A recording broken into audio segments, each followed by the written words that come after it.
Good evening, everyone. I'm John Bruner. I'm with Forbes magazine, and I've been flying a lot recently.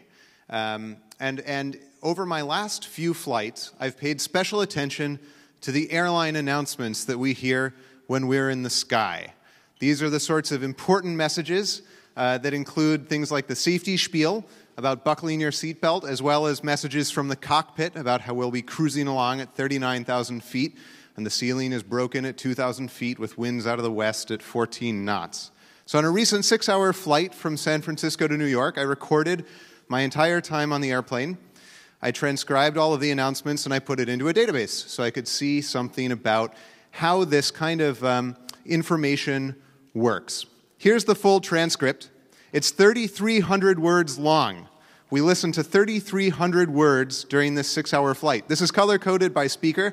You can see that the biggest chunk of text is the safety video at the beginning, but the chattiest member of the crew was the pilot, whose comments amounted to 1,500 words during the flight, mostly about fog in New York that was keeping us on the ground. Altogether, these announcements came to about 16 minutes out of the 6-hour flight. Here's the timeline, again color-coded by speaker. That's the pilot talking a lot during the 48 minutes that we're sitting on the runway getting ready to go. So what sorts of things are they saying? There's a lot about seatbelts. 19 times we were told to buckle our seatbelts, unbuckle our seatbelts, or observe the seatbelt sign. They also give us a lot of information about electronics.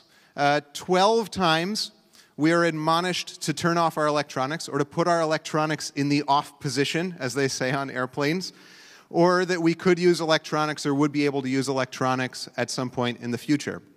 There was also a lot of unnecessary courtesy.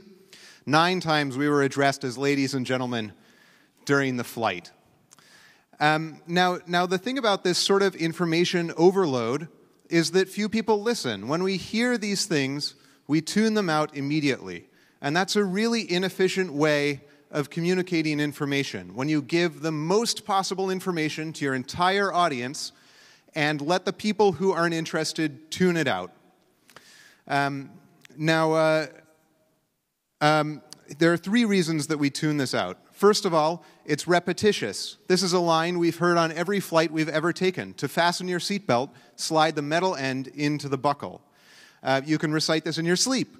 We all know how to put on a seatbelt because according to my informal poll that I took at the airport on my way out, 10 out of 10 people have been on an airplane before, and 10 out of 10 people have used a seatbelt before. Obviously an unscientific survey. Secondly, these announcements are obvious. You must obey posted and lighted signs. No kidding, right? No one is ever wondering if they have to obey a posted sign and then thankful that an announcement has clarified that, yes, you do have to obey a posted sign. Thirdly, the announcements are disingenuous. For instance, that it's our pleasure having you aboard. It's obviously not a pleasure to have an airplane full of crying business travelers and middle school field trips that you have to serve.